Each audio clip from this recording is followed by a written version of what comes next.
My fiancée ended our 9-year relationship and expected me to keep supporting her, but I cut off every lifeline. And let karma crush her world. I'm 34 and about a month ago, my fiancée, who's 33, ended our 9-year relationship. 9 years, just gone.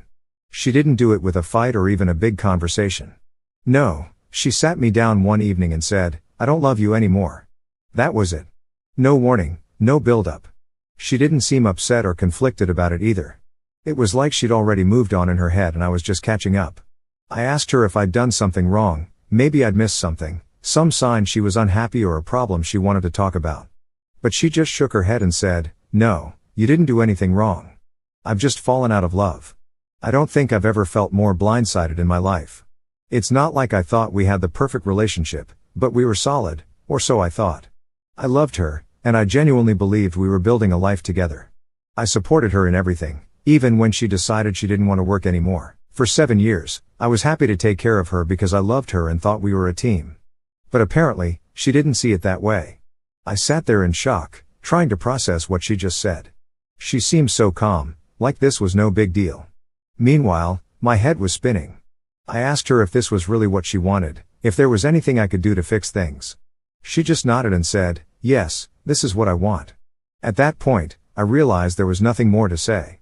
I wasn't going to beg her to stay if she didn't want to be with me, so I told her to pack some clothes and stay at her sister's for a while. I needed time to think and I couldn't do that with her in the house. She wasn't happy about that. She asked why she had to leave, saying it was her home too. I reminded her that she was the one breaking things off, not me. I also asked for her house key, which really seemed to annoy her, but she handed it over after a bit of back and forth. Watching her pack her things and leave was surreal. 9 years together and she was gone in less than an hour. That night, I just sat in the living room, staring at the walls. The house felt so empty, but at the same time, it was full of reminders of her. Her clothes were still in the closet, her makeup was still in the bathroom, and the little decorations she insisted on buying were everywhere. It felt like she'd left a piece of herself behind in every room. I didn't sleep much that night. I kept replaying the conversation in my head, trying to figure out what went wrong. I'd given her everything: love, support, stability, and it still wasn't enough. The next morning, I woke up to a house that felt way too big for one person. I knew I had to start figuring out what to do next, but I couldn't bring myself to do anything just yet. I wasn't ready. The day after the breakup, I woke up to a quiet, empty house. It was suffocating. Everywhere I looked, there were reminders of her, the closet full of her clothes, the random knickknacks she loved decorating with, even the mug she always used for her morning coffee. It was like she was still there even though she wasn't. That same afternoon, she called. I almost didn't answer, but curiosity got the better of me. Maybe she'd had second thoughts? Maybe she wanted to talk things out? "Hey," she said, as casual as if nothing had happened. I kept my tone neutral. "What's up?" "I just wanted to check in," she said, like this was any ordinary day. I was stunned. Check in? We'd been together for 9 years and she ended it just yesterday. What was there to check in on? So I asked, trying to keep my voice steady, "You were really sure about this?" "Yeah," she said without hesitation. "This is what I want." I felt a lump in my throat but forced it down. "Okay," I said. "If that's the case, I need to start making some changes." "What kind of changes?" she asked, her tone still infuriatingly casual. I explained that I'd be removing her from the car insurance, canceling her phone plan, and cutting off her access to the joint bank account. It wasn't out of spite, it was just practical. "What? Why would you do that?" she asked, suddenly defensive. "Because we're not together anymore," I replied. "Why would I keep paying for those things when you've decided to end the relationship?" She accused me of being petty, of trying to punish her for breaking up with me. Her words stung, but I stood my ground. "It's not petty," I said. "It's reality. You can't expect me to keep taking care of you like I did when we were together. That's not how this works." She didn't take it well. She kept saying I was being unfair, that I was leaving her with nothing. I reminded her that this was her decision, not mine. She chose to leave, and these were the consequences. Over the next few days, I started putting things into motion. First, I called the insurance company and removed her from the policy for the car I owned. Then, I canceled her phone plan. She hadn't been paying for it anyway, it was under my account. Finally, I went to the bank and closed the joint account she had access to. Each step felt like I was taking back a piece of myself. It wasn't about punishing her, it was about reclaiming my life. Of course, she didn't see it that way. She sent me a flurry of texts accusing me of being vindictive and heartless. She said I was making her life harder than it needed to be. "You were making me start from scratch," one message read. "I don't have anything now. How is that fair?" I didn't respond. What could I say? She was acting like I owed her something, like it was my job to make sure she was okay even after she'd left me. Through mutual friends, I found out she was staying with her sister and struggling to adjust to her new reality. She hadn't worked in 7 years, so she had no recent experience to put on her resume. Apparently, she'd applied to a few places, but no one called her back. One night, she called me again, this time asking if I'd let her keep the car, just until I get back on my feet. "Absolutely not," I said. "Why not?" "You have another car," she snapped. "Because it's mine," I replied. "I paid for it, and I need it." "You were being so cruel," she said, her voice trembling. "You were leaving me with nothing. I thought you cared about me." "I did care," I said, trying to stay calm. "I cared for 9 years. I took care of you, supported you, and gave you everything you needed. But you made the decision to end that. You can't expect me to keep taking care of you when we're not together anymore." She hung up on me. By the end of the week, I'd cut all the strings. The car was mine again, the phone plan was cancelled, and the joint account was closed. For the first time in years, I felt like I was in control of my life. It wasn't easy. Part of me still cared about her and wanted to make sure she was okay. But every time I started to feel guilty, I reminded myself of the truth: she chose this. She ended things, not me. That realization helped me stay strong. I wasn't being petty or vindictive, I was just moving on. About a week after the breakup, she texted me again saying she needed to come by and pick up the rest of her things. I figured it was best to just let her get it over with, so I agreed. Honestly, I didn't want her stuff sitting around the house any longer than it had to. She showed up the next evening carrying a suitcase. She barely said hello as she walked past me into the house, heading straight to the bedroom.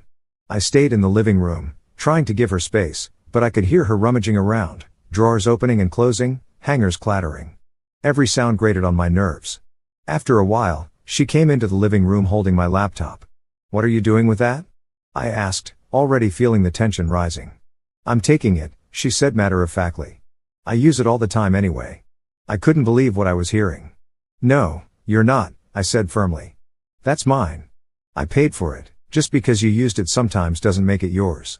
She gave me this exasperated look, like I was being unreasonable. "Are you serious right now? After everything, you're going to argue over a laptop?"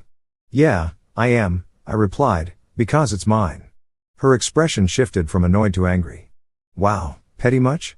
she snapped, clutching the laptop tighter. That's when I decided to check her suitcase. Something about the way she was acting made me suspicious. "What are you doing?" she asked, stepping in front of me as I reached for the suitcase. "I'm looking," I said, brushing past her and unzipping it. Sure enough, it was full of things that didn't belong to her: my headphones, a set of kitchen knives I'd bought last year, even a hoodie she always borrowed but never asked to take. I started pulling the items out one by one. "Care to explain this?" I asked, holding up the headphones. She crossed her arms and glared at me. "I use those all the time. You never even noticed. That doesn't make them yours." I shot back. "Just because you use something doesn't mean you get to take it when you leave." She started yelling, accusing me of being cruel and petty, of trying to make her life harder. "It's just a few things. You don't even need them." "That's not the point," I said, trying to stay calm. "The point is, they're not yours to take." At that point, I'd had enough. "You can take your clothes, your makeup, and your personal stuff, but everything else in this house? It's mine. You didn't work for it, and you don't get to just walk away with whatever you want." Her face crumpled and she started crying. "I can't believe how heartless you're being," she sobbed. I stood firm. "I'm not being heartless. I'm just not letting you take things that don't belong to you." She kept crying, saying I was punishing her, that I was trying to make her miserable. But I didn't back down. Finally, I told her, "You've got everything you came for. It's time for you to leave." That night, she sent me a long, rambling text.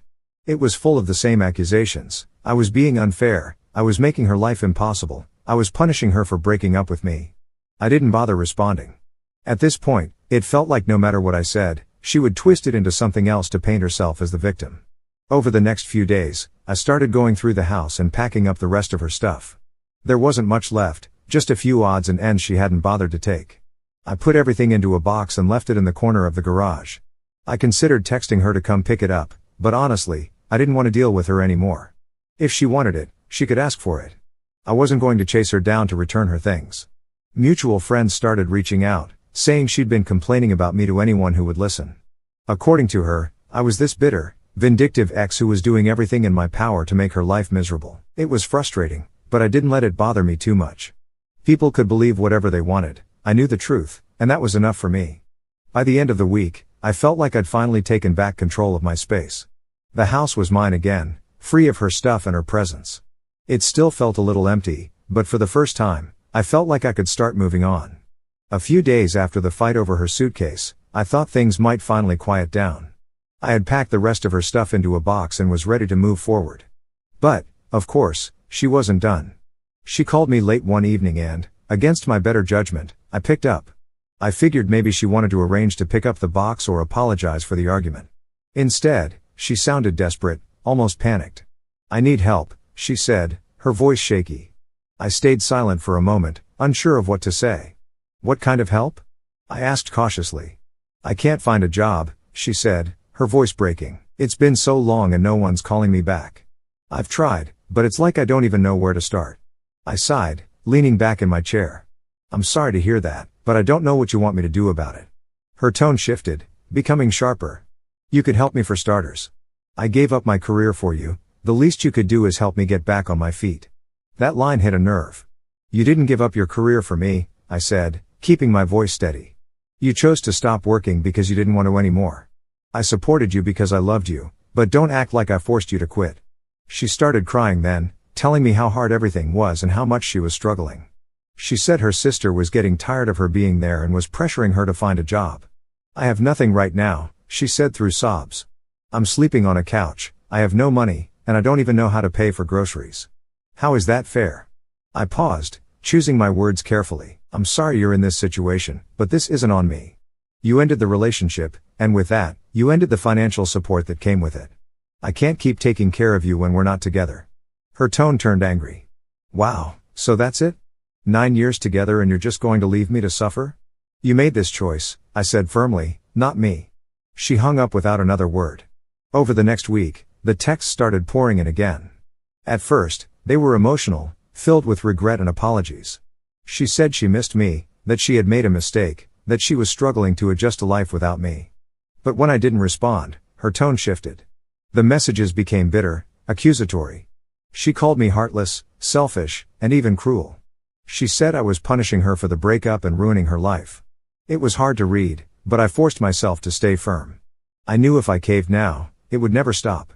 Through mutual friends, I started hearing more about how she was doing. Apparently, her sister had given her an ultimatum: find a job within a month or move out. She was applying everywhere she could think of, but no one was calling her back. After 7 years out of the workforce, she didn't have much to put on her resume. A friend told me she had broken down at a group hangout, crying about how she'd ruined her life and wished she could go back to how things were before. I didn't feel bad for her, though. She had everything: stability, love, and a comfortable life, and she threw it away. One evening, I was at home when the doorbell rang. I wasn't expecting anyone, so I hesitated before opening it. When I did, there she was, standing on my porch. She looked terrible. Her hair was a mess, her eyes were red and puffy, and she was wearing clothes that looked like they hadn't been washed in days. "What are you doing here?" I asked, my tone flat. "I need to talk to you," she said, her voice trembling. I stepped aside and let her in, more out of curiosity than anything else. She sat down on the couch, her hands shaking as she tried to compose herself. "I can't do this anymore," she said, her voice breaking. "I've tried, but I can't. I can't find a job. I can't afford to live like this. I don't know what to do." I waited, giving her a chance to continue. "I made a mistake," she said, tears streaming down her face.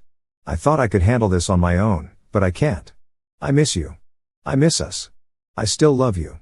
Her words hung in the air, but instead of feeling sympathy or longing, I just felt numb. "You don't love me," I said finally. "You love the life I gave you. That's not the same thing." She shook her head, insisting that she meant it, that she wanted to fix things and come back.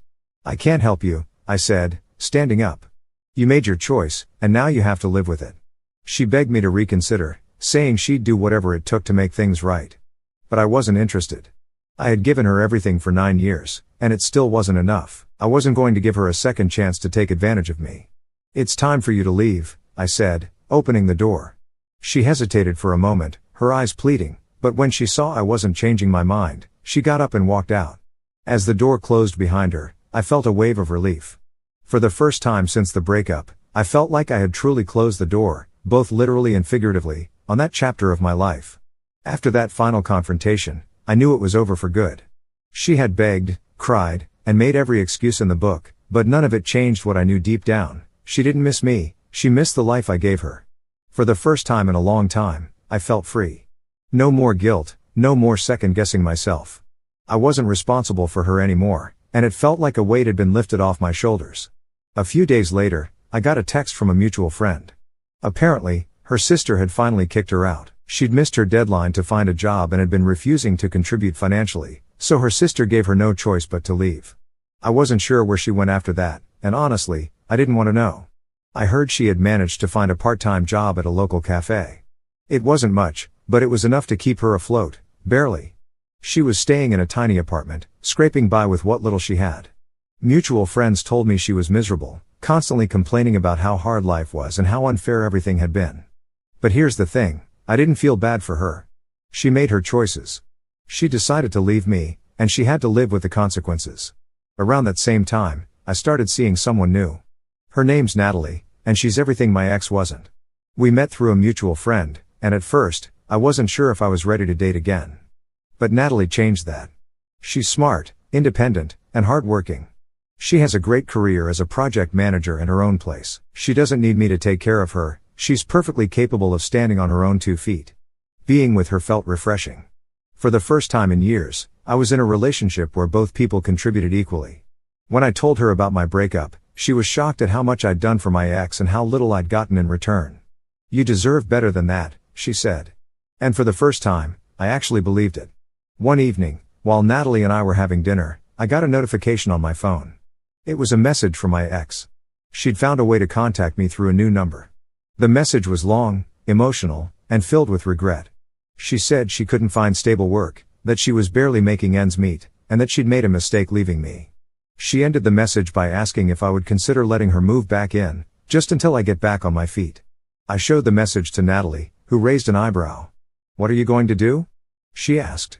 "Nothing," I said. "I'm not even going to respond." And I didn't. A few days later, my ex showed up at my house unannounced. Natalie was there with me when the doorbell rang. I opened the door, and there she was, looking even more disheveled than the last time I'd seen her. "I need to talk to you," she said, glancing at Natalie with thinly veiled irritation.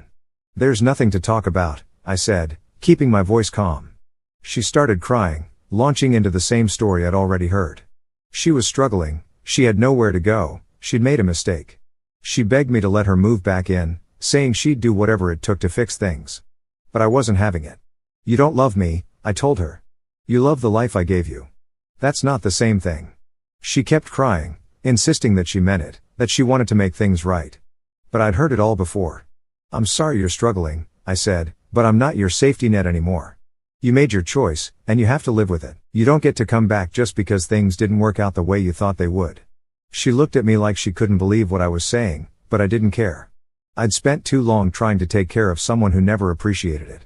"It's time for you to leave," I said, stepping aside and holding the door open.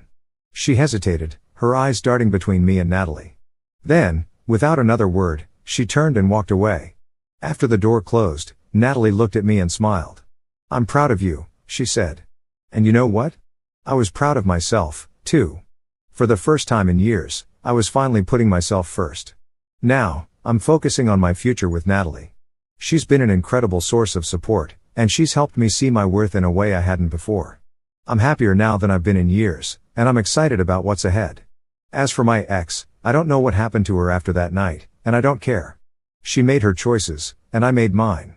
And for the first time, I feel like I'm exactly where I'm supposed to be. A few months after our final conversation, I had almost forgotten about my ex. Life with Natalie was going great. We were traveling, making plans for the future, and just enjoying a healthy, balanced relationship. I wasn't keeping tabs on my ex, but then one day a mutual friend called me out of nowhere with some news. "You are not going to believe what happened," they started, almost laughing. Apparently, My ex had started dating someone new shortly after we broke up. This guy, let's call him Ethan, was flashy, designer clothes, expensive cars, and constant Instagram posts of him living it up at fancy restaurants and resorts. She must have thought she hit the jackpot, another guy who could give her the kind of life I had provided, maybe even better. Except, Ethan wasn't who he claimed to be. At first, everything seemed perfect. He was showering her with gifts, taking her to high-end parties, and introducing her to what she probably thought was an elite circle of friends. She was living in what she called a dream. But here's the catch, Ethan was broke. The cars? Leased. The parties? Paid for on credit. The friends? A sketchy group of wannabe influencers and hustlers. Turns out, Ethan was running on borrowed time and borrowed money, and my ex had no clue. From what I heard, Ethan started asking her to help him out financially. It started small, covering a dinner here, paying for gas there. But then it escalated. He convinced her to open a credit card in her name, saying it would help them build a future together. She fell for it. It didn't take long for things to go downhill. Ethan's friends started coming around more often, borrowing money, crashing on her couch, and treating her place like a flophouse. She tried to keep up with their expensive lifestyle, probably thinking it would pay off in the long run. But the debts kept piling up, and Ethan started disappearing for days at a time. One day, he left and didn't come back. He ghosted her completely, leaving her with maxed out credit cards, unpaid bills, and some very angry people knocking on her door. Turns out, those friends weren't just freeloaders, they were the kind of people who loan you money with strings attached, big strings. A mutual friend who had stayed in touch with her told me what happened next. Apparently, a couple of these shady characters showed up at her apartment one evening demanding repayment for some loans Ethan had taken out. She tried to explain that she didn't know anything about it, but they weren't buying it. They threatened her, told her that if she didn't pay up, there would be consequences. She panicked, of course, but what could she do? She didn't have the money. She tried calling Ethan, but his number was disconnected. She even went to his last known address, only to find out he'd skipped town. She was left to deal with the mess on her own. When I heard about all of this, I won't lie, I felt a mix of emotions. Part of me felt bad for her, no one deserves to be scammed or put in a dangerous situation. But another part of me couldn't help but think, this is what happens when you take people for granted. She wanted someone to give her an easy life, to take care of her so she wouldn't have to work or worry about anything. And instead, she ended up with someone who used her, just like she had used me. But the karma didn't stop there. With no way to pay off her debts, she was forced to sell most of her belongings. The designer bags and clothes she'd once flaunted were pawned off for pennies compared to what they were worth. She ended up moving into a tiny, run-down apartment in a bad part of town because it was all she could afford. She tried to pick up extra shifts at the cafe where she worked, but her boss wasn't willing to give her more hours. She started looking for a second job, but after so many years of not working, her resume was too weak. I even heard she tried reaching out to her family for help, but they weren't in a position to do much for her. Her sister, the one who had let her crash on the couch, had finally cut ties, saying she couldn't deal with the constant drama anymore. The final straw, she ended up getting sued by the credit card company for the debt Ethan left her with. She tried to argue that it wasn't her fault, but her name was on the account, so legally, it all fell on her. From what I heard, she's now working with some debt relief program, scraping together what little she can to pay off what she owes. Meanwhile, I was thriving. Natalie and I were growing closer every day, and I was finally able to focus on my own goals without someone else's baggage holding me back. She had made her choices, and now she was dealing with the fallout. Karma, as they say, doesn't miss.